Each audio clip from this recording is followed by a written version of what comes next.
And we are live. Welcome to another episode of Business Focus Live with me, John, where we talk about business related topics as well as news from here and around the world. If you're new to this channel, don't forget to subscribe and let's get started.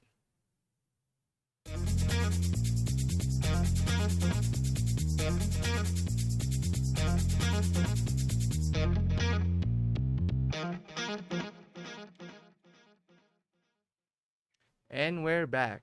Thank you again for joining me today. Today is April 29, 2022, on a Friday. There are a lot of things going on, so here are the main topics that we'll be discussing for this week. First and foremost, big news, Mr. Elon Musk, his takeover bid of Twitter, and as of today's recording, has I think already bought Twitter. Now, what's the implication for this one? Is this good for the platform and moving forward? We'll talk about that. Next is we'll be also discussing a partnership from Disney, the entertainment company, and Snap in terms of their partnership to develop AR technology or augmented reality. Next was to be also discussing the issues that's been plaguing Netflix, which could be a reason why their subscription base is going down for the first time in several years. They plan to crack down on what's typically common practice for many users to share their passwords with other people so that they don't have to pay the extra amount or extra money. What does this mean for the company? Anyway, we'll talk about that as well. Next is even Apple is not immune to the chip shortage that's been happening still worldwide, to the point that even their iPhone 13's production has to be downgraded in terms of their expectation. So they thought they could have sold as much as they would like, and they had to temper the expectation. So we'll talk about that. And lastly, living in a hostel, one would think that that's not something you would be interested in staying, if, especially if you're in traveling from different parts of the world, has this negative connotation. But in Singapore, this particular hostel has a different, so to speak, requirements so that you can have a very peaceful and enjoyable experience. So we'll talk about that as well. Anyway, so to get things started, as I mentioned, the Twitter, the Twitter mania. I don't know whether people should be concerned or not with regards to Elon Musk's active participation in the company, to the point that his bid to take over the company. And I think as of today, let's see, Elon Musk Twitter. Uh, yeah, so has already agreed to take on Twitter for the sum amount of 21 billion. So that's pretty significant for a big platform such as Twitter. Now, what made him choose to buy the platform? Now, obviously, Elon Musk is a very active, what do you call this? Active user in the platform. Now, it makes sense for him to be part of the company and have a bigger stake in the company. Now, whether this mean will there be changes in the company, or will it be continued on what's it's currently been conducting, so to speak. So let's take a look at the main article here. So according to arstechnica.com, the Twitter board is in a bind as Elon Musk makes his move. Now, obviously, that's a week ago. And obviously, the billionaire's bid has exposed the social media's company's checkered performance. And obviously, being a social media platform has its pitfalls, because obviously it's one of the common mediums where people tend to congregate to air their concerns, their opinions, whether being responsible or lack of responsibility on that aspect. But the point here, it gives people an outlet here, and obviously it creates a lot of chaos, controversy, and whatnot. One would think that you'd use the platform for the benefit of society, but that's not always the case here. Anyway, let's read on the article here. So the world's richest man in the world plans to fund its takeover bid. So takeover is the key word, not plan to buy. So the Twitter's director are under pressure to come to the negotiating table with him and find alternatives, such as the white knight bidder to come to their rescue as the company nears a make or break moment. The main question is Twitter in trouble now in terms of fiscal viability here, to the point that interested buyers are able to get an opportunity to be part of the company in this case. Now, it mentions here that Musk's bid has stoked hopes that Twitter will be taken private in order to address its perceived failure to innovate and find new revenue streams. Now, obviously, as with regards to any type of business, whether brick or mortar, retail, or even here in the social media, if it doesn't generate you money or income for the business, then it's not going to last that long. As you can see that YouTube is always trying to leverage its popularity by inserting Google ads, whether you like it or not, depending on the content creator here. And obviously, Facebook is notorious for selling your personal info to third-party companies so that they can make a buck by trying to sell you a particular product on their platform as well, which is fair game. But question is, up to what point is you're allowed to share your information or be sold in the public market, so to speak.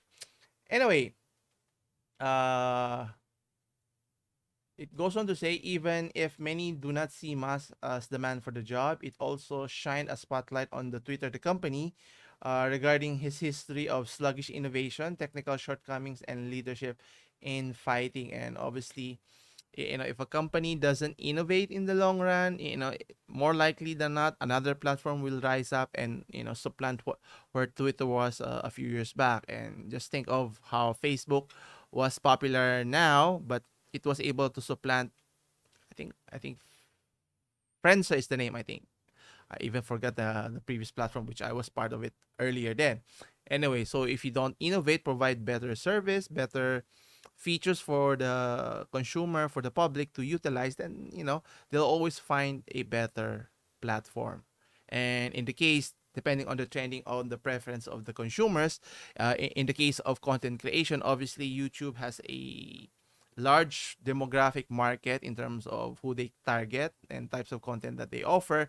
But you have TikTok here, on the other hand, is a short form video that gives you very small chunks amount of video that entertains a lot of people. And TikTok has generated a lot of subscribers, followers, and generated them millions of billions of dollars here.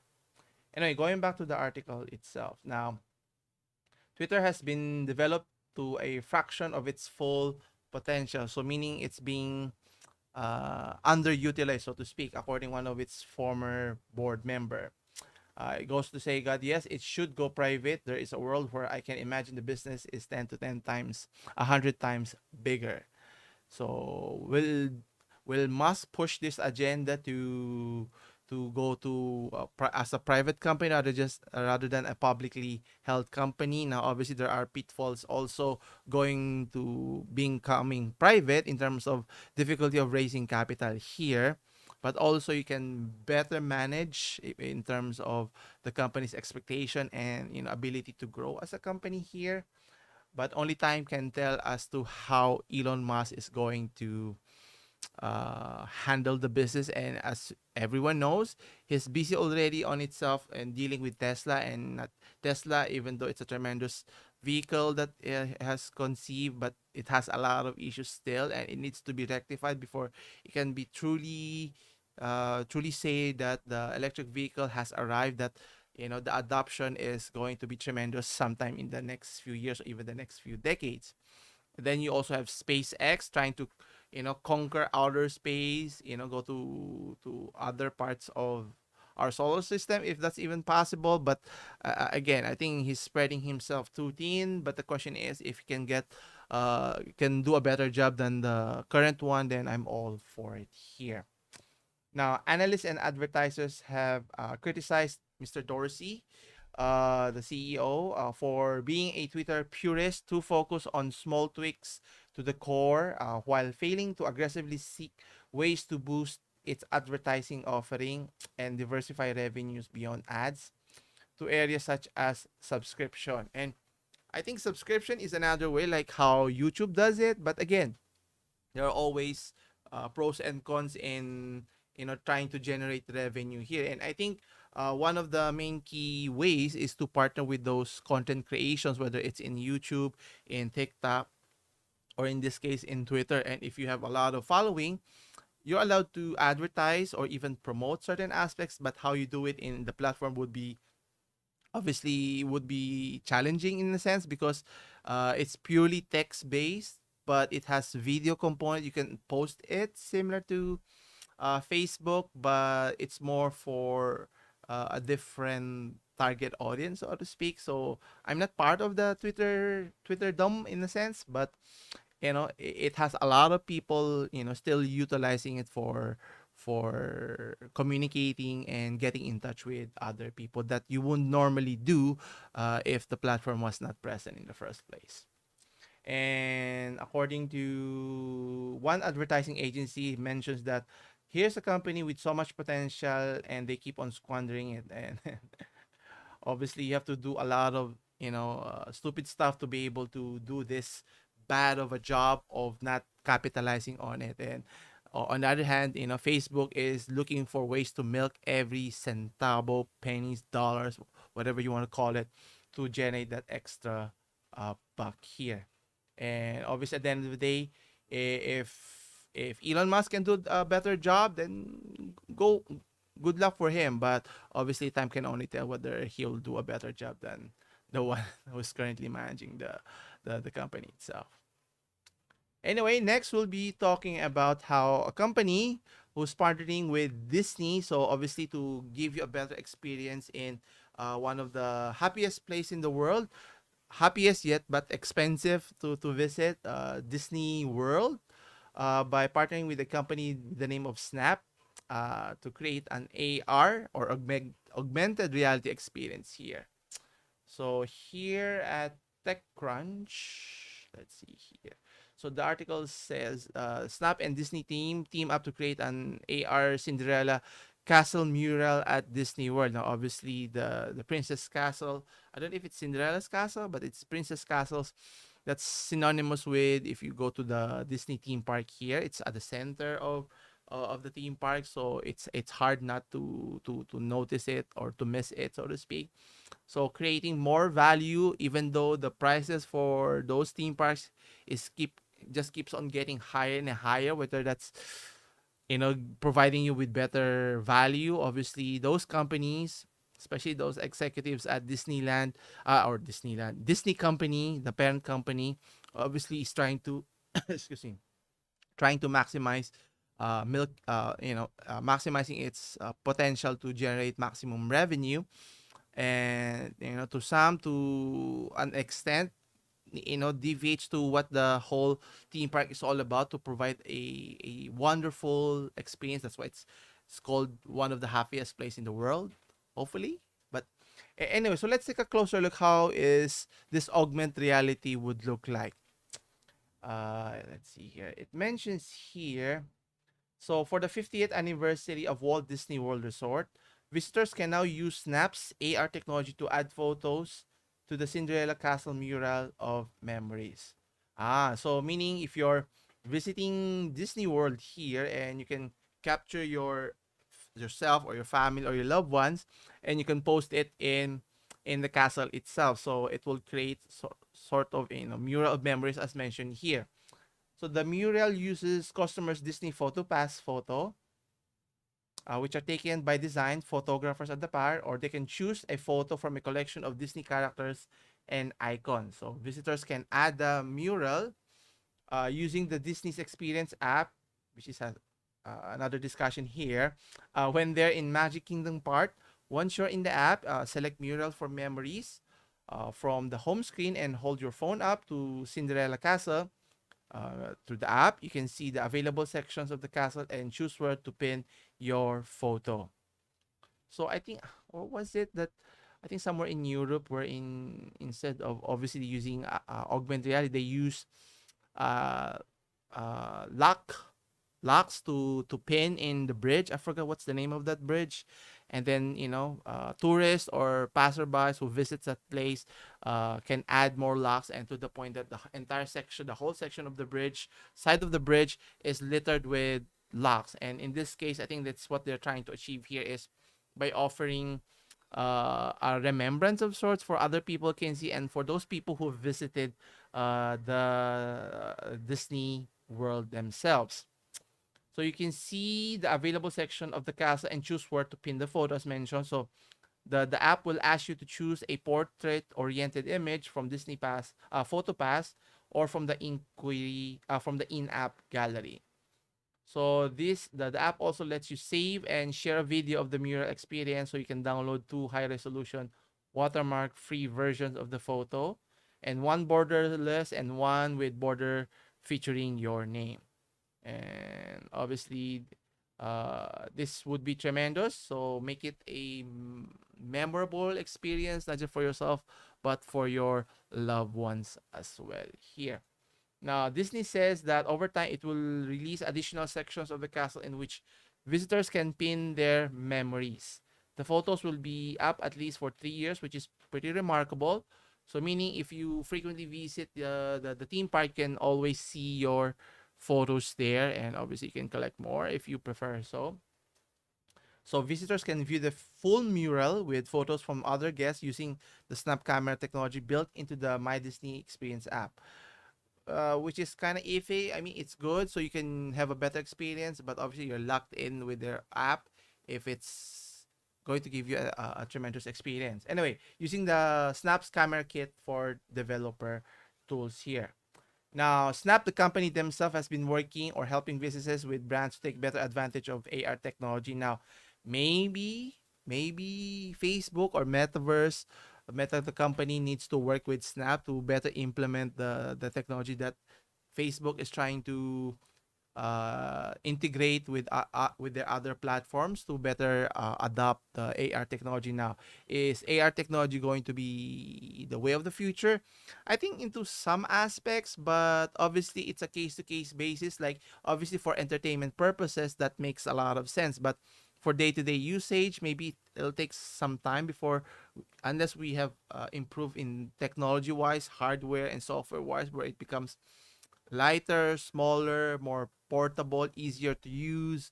And I think it has potential here. Obviously, augmented reality is, you're using device like an eyeglass, so that what you see in the world, on top of, you can see virtual reality in your present reality, so to speak, similar to how Pokemon Go works, right? You're playing in the real world, but with an added twist of Pokemon characters that you're trying to play. I think that's one of the best adoption of augmented reality. Now, how can this be translated in other industries? That would be the main challenge. And I think Facebook has, or Mr. Zuckerberg has been trying their best, darn best, to find a way to be able to develop this or utilize this to its full potential here. But we'll see. And so far, so if you're planning to visit one of the Disney's theme parks, hopefully you can utilize this app. I think that would be tremendous for the kids, obviously for adults as well, but for long lasting memories, so to speak. Anyway, segueing now to streaming services.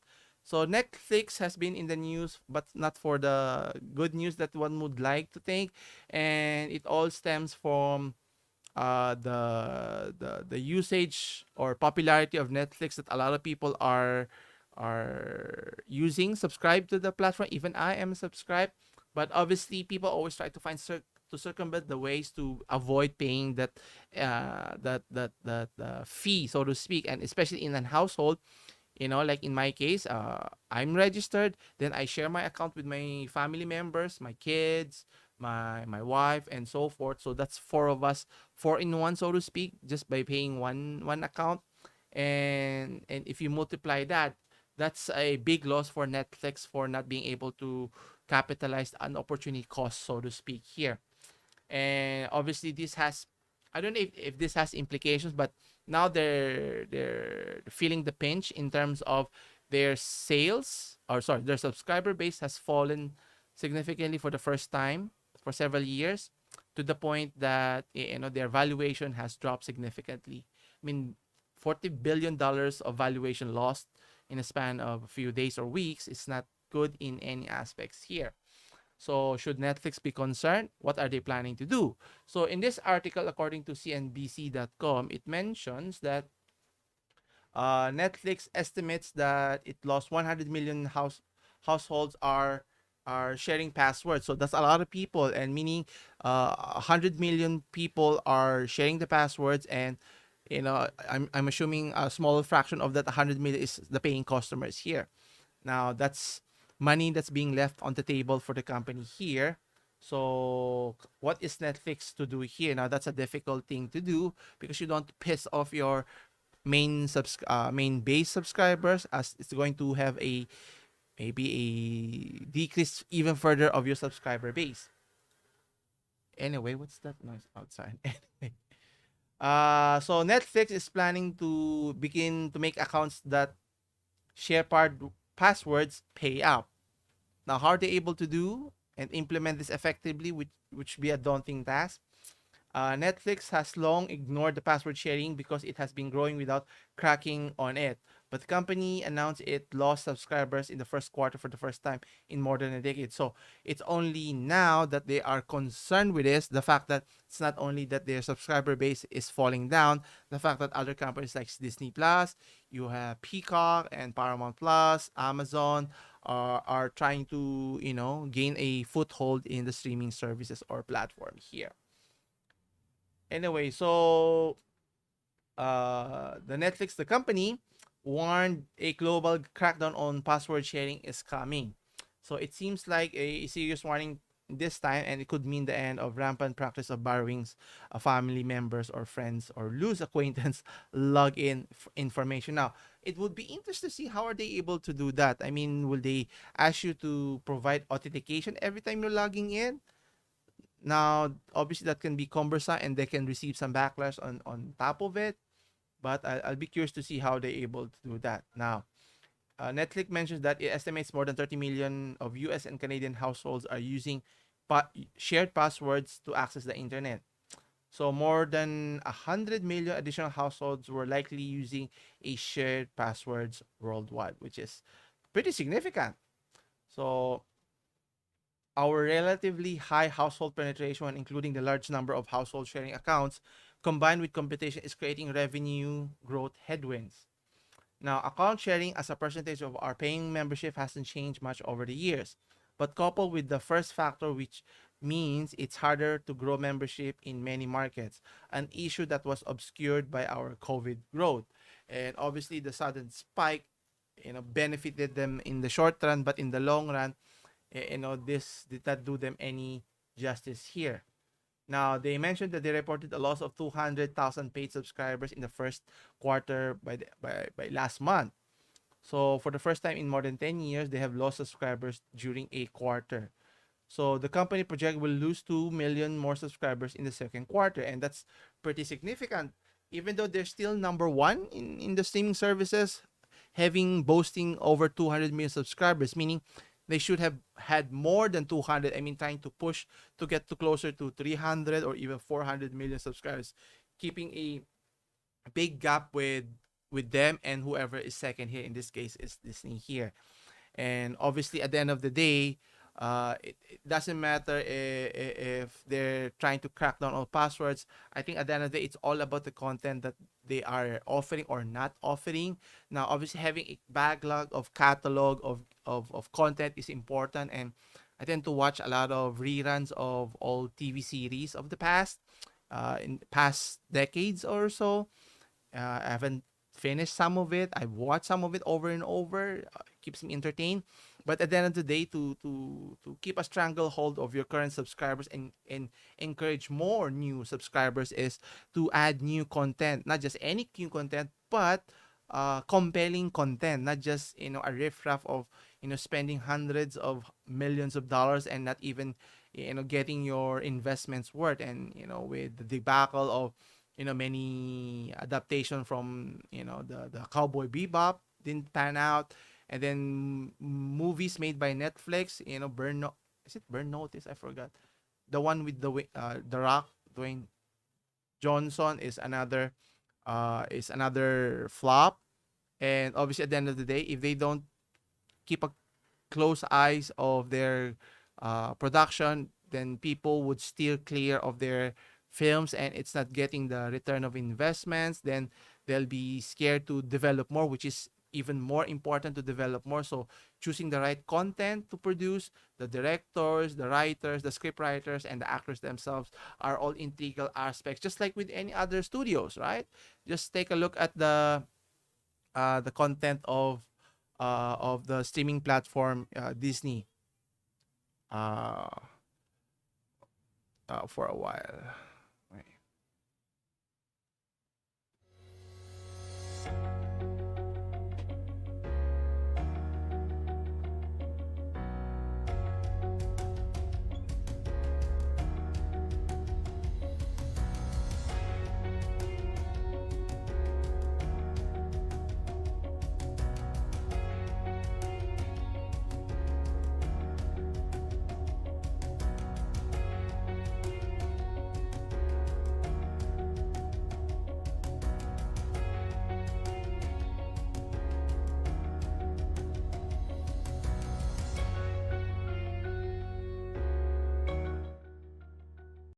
And I'm back. Sorry for the interruption.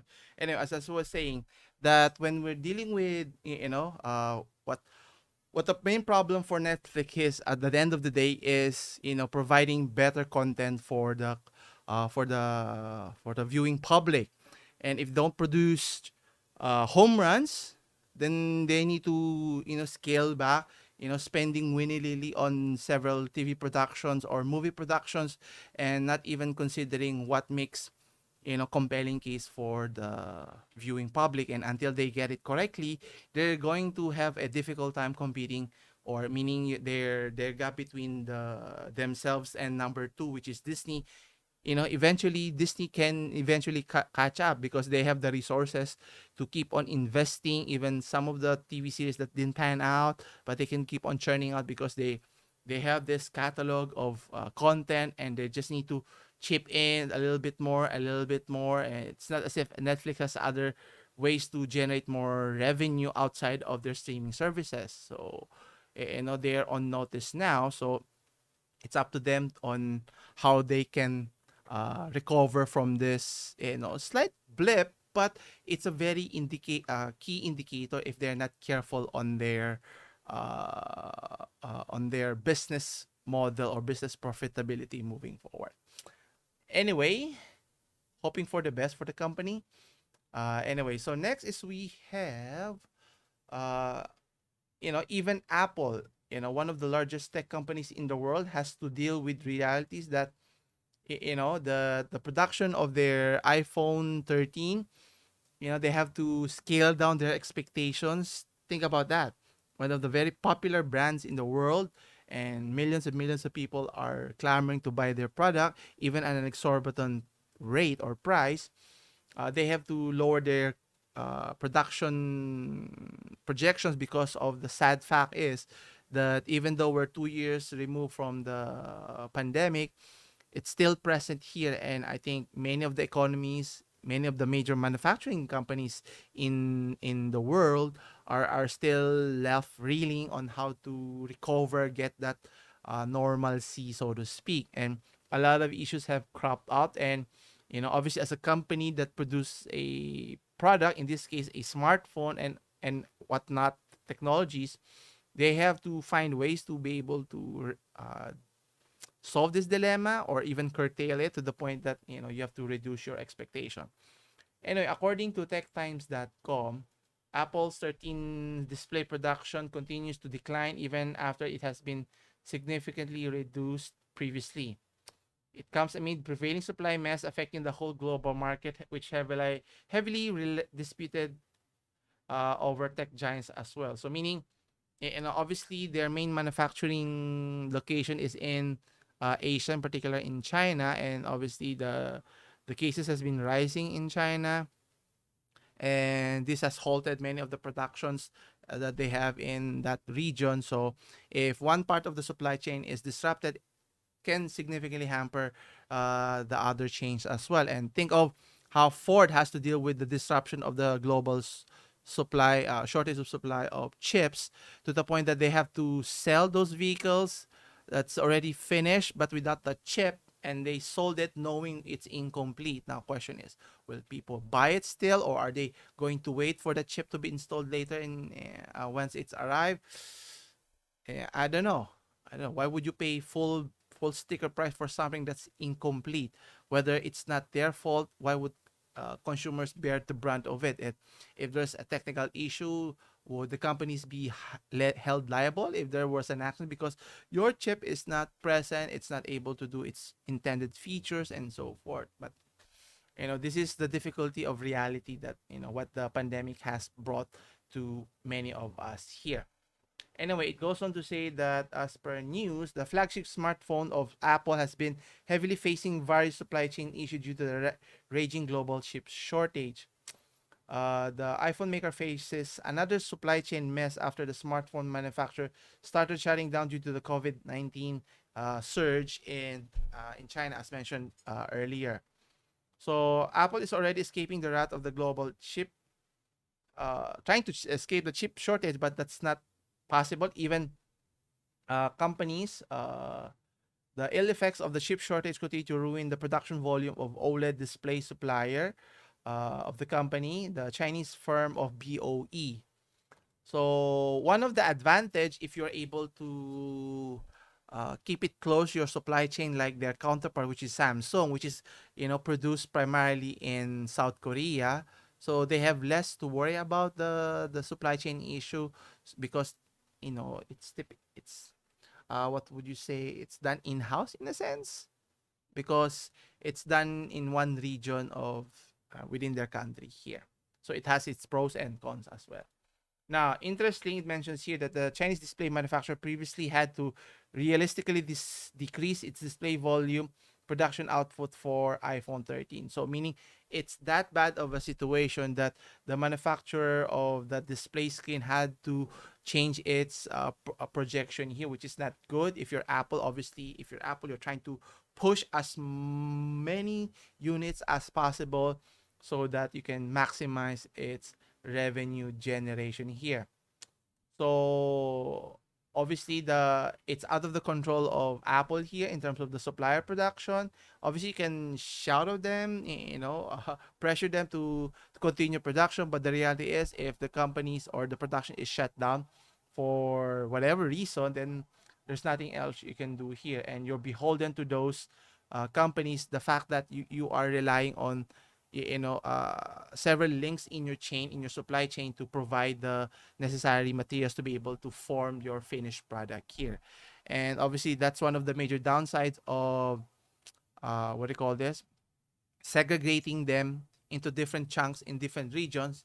Yes, it would be more cost effective, but if there are disruptions in any parts of the world where your production is located, just like remember in Japan when there was an earthquake, which is obviously a natural event, halted the production of many of the car manufacturers in Japan as well. So obviously no one wants that to happen, but that's the reality that natural disasters do occur, pandemics occur, and which is kind of sad that if this were to happen 2 years back, is it likely that another pandemic would occur again sometime in the future? But who knows, time can only tell. But companies should be prepared. It's as if that the next event is on the horizon, that the company should be preparing so that disruptions in their production supply chain will not be significantly hampered. Now, it's easier said than that. That's why you have to invest in a lot of your technologies moving forward here. Anyway, lastly, for our last story, we'll be talking about, as we move farther away from 2020, so many people are are starting to travel again, going to different places, maybe within the country or maybe within neighboring regions or even further regions in other continents in the world. Uh, in this article, she found a great place to stay in a hostel of all places. Now, obviously, staying in a hostel has negative connotation, especially here in our country. It's not ideal to stay at a hostel. Typically, you'd stay at a hotel, preferably. But for other countries, hostel not necessarily is bad. But obviously, a hostel is an option for accommodation for travelers or backpackers that they call it, a more affordable arrangement. But obviously, there are downsides to it in terms of how people utilize the hostel venue as a place to party in a sense. But in this article, it offers a slightly different perspective. So let's take a closer look. So according to insider.com, the Miss Marielle Descalzota stayed at the highest rated hostel in Singapore, which only costs around $40, around 2,000 pesos. Not that expensive actually, a night. And she mentions that it's a great place to stay, but with a slight caveat. So if you don't mind plenty of rules in that location. So is the rules too excessive, or is it necessary to maintain their not persona, the ambience of their venue here? So let's take a closer look. So as you can see here, she's staying in one of the hostels here, and you can see that it looks similarly to Japan's Capsules Hotel. It's very small, similar to like I won't say like a coffin, but it looks spacious enough. You can sit properly, but take note. I think she mentioned, what was her height here? We'll take a look. But obviously, if you're a very tall person, it's difficult to sit properly. But you can see here, there's proper lighting. You can hang clothes on the sides, and there's, I think, outlets so you can charge your devices. I don't think they have TVs inside here, but we'll investigate further. Anyway, so the place she's talking about is the Dream Lodge, one of the highest rated hostel in TripAdvisor and Google reviews in Singapore. So an overnight stay in a only room costs around $40. So, but the downside is backpackers had to follow lots of rules, like taking a 5-minute shower and not eating outside the pantry. I think the rules for eating outside of the pantry so that you can keep the place clean, I think that seems reasonable. For the 5-minute showers, obviously they don't want you wasting the water is the main contention. But if it take longer, if it takes you longer than 5 minutes to clean yourself, then maybe we need to rethink our process here. But I think for a basic stay in a hostel, I think that's more than reasonable. So let's look further. What are their other rules here? Okay. So this is what it looks like from the outside. So it's not that big. I mean, it looks like a typical house in Singapore. It's two-story building. Now I don't know how deep is the building. So let's see what's her experience. So she spent a night in a space-themed hostel in the heart of Singapore, backpackers district. So it was her first experience. The living space was dirty. Uh, the living space was dirty. The pod had no ventilation, and the always had a serious stench. So obviously, that's the typical, memories if you're staying at a hostel, because obviously, the accommodations is very affordable, cheap. So you expect everything else to be that bad. But in this case, let's see what's her experience here. Uh, so the hostel, which is housed in the 1950s shop house, had glowing reviews, even being number one in TripAdvisor, as mentioned, with a full 5-star rating from 222 reviewers. So that's a lot, but still plenty. So it's not to say that it's the reviews is slightly or highly skewed. Anyway, so she booked a single bed pod in a female only room in a recent weekend with $52 or 38 dollars here.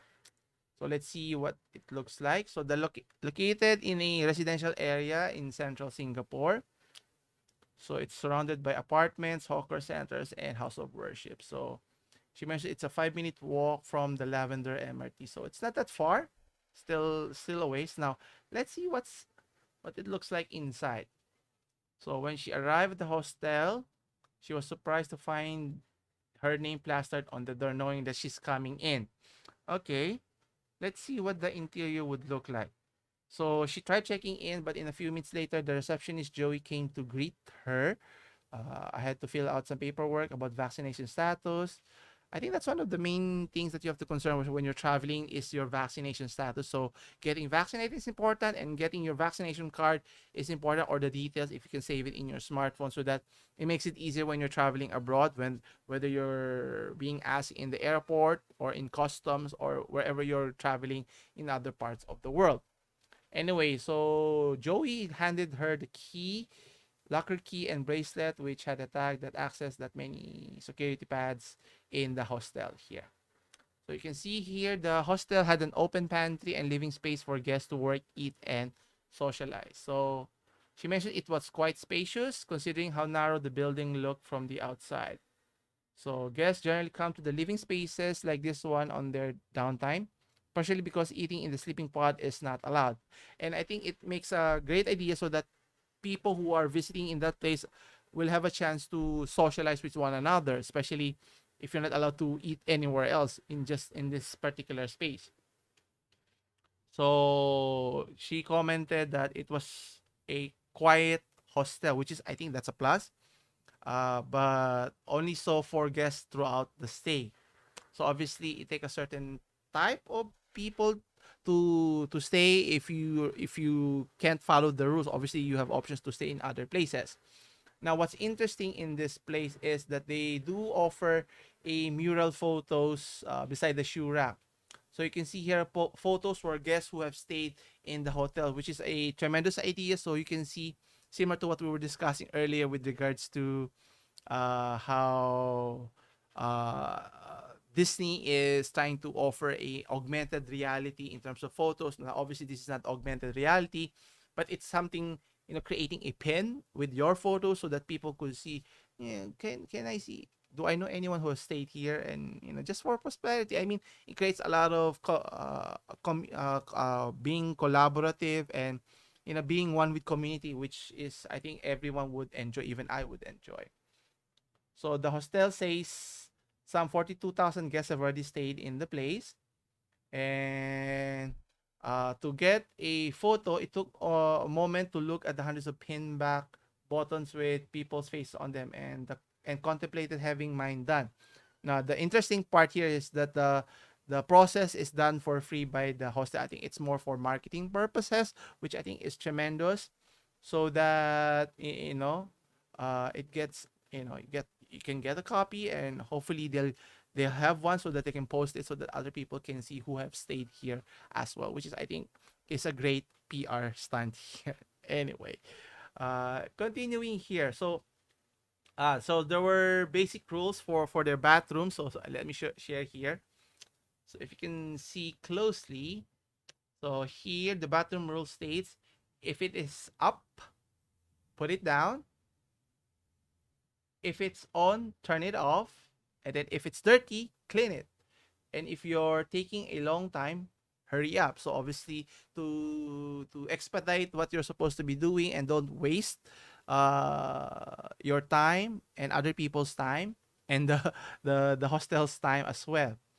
And obviously they use the rules by just plastering in their walls, like house rules: love each other, hold your head up high, laugh a lot, try everything once, say please and thank you, and so forth here. So I mean, nothing too exaggerated to the point that it will ruin your experience. I think it's more common sense in reality. Even if when I'm staying in a hotel, I mean, I tend to do that, but for intensive purposes, I mean, they're trying to be practical here, so which is it's expected. So I mean, that's something that caught my attention. But one of the interesting rules that they mention here is, so no eating in the rooms as mentioned, and they keep the room light switch off from 10 p.m. to a.m. That, well, it makes sense for saving electricity, but it seems like more of akin to a prison if you think about it. So I don't know how I feel about it, because what if I want to turn on my lights, if I want to do something, if I can't sleep? I think there has to be flexibility. I think trying to save on electricity makes a lot of sense. Save water is a lot of sense, and not wasting food, not contributing to litter is sensible in my point. But having a time frame on when lights should be turned on and turned off in this case, uh, I don't know, that's just my taste. Maybe I could be wrong here. Now, according to Chen here, he mentions that has kicked out around 10 guests since they have opened because they didn't follow the rules. So they're very strict, and it means if you cannot follow those simple rules, then you'll be kicked out. And I think that's only a small subset of the whole, 42,000 people who have already stayed there has enjoyed their place. And take note, it's very affordable. And if you're staying in that place and you're trying to visit near within the place, and which is makes convenient, I think it's a good place to stay. Even I would consider maybe staying there for a day or two just to see the place if I get the chance to visit Singapore in the future. So he goes on to say that those bad reviews are those who can't follow rules. They are more alpha in their character. And again, at the end of the day, you have choices at the end of the day whether you want to stay in that place or not. If you prefer clean versus not so clean. If you prefer quiet place versus not so quiet place. And, you get the good with the bad here. And the beds, as I mentioned, it looks like a capsule if you were to see this one. So here you can see there are 4 boxes here. So it's like a coffin, but a bigger one. And nothing too fancy. I mean, obviously for a hostel, your goal here is to stay here, sleep a bit, and then travel to wherever you're going to go next here. So it's nothing too fancy, but again, the caveats here mentions about ventilation, but especially in humid areas in Singapore, obviously air conditioning is important so that you're not sweating like a sauna in other areas as well here. But again, being tidy is important to the owner, so that it's less difficult to clean the whole place as to rather than have to vacuum them, mop the place, and so forth here. Now, would you visit the place? Yeah, I would think so. I mean, it's not too fancy, but for its purpose, I think it does a great job. And obviously, trying to differentiate this particular hostel to other types of hostel. Hopefully more hostels could adopt this type of approach, so that you can get more interesting people staying at your place. Maybe team it a different set of teams. I think could capture a new set of travelers as well here. And question is, would you stay in their hostel here? Leave your comments down below if you're interested. Anyway, I think that concludes our discussion again for this week's. And if you find any of the videos interesting, don't forget to hit the like and subscribe button to help support the channel. And you can also share the content with other people so we can help grow the channel here. So we're getting closer to 1,000 subs here. So please do like and support the channel. As always, if you have any questions, you can always check out the full article. I always leave the link in the description below. As always, I'll see you again next week. Same time, same channel. Take care.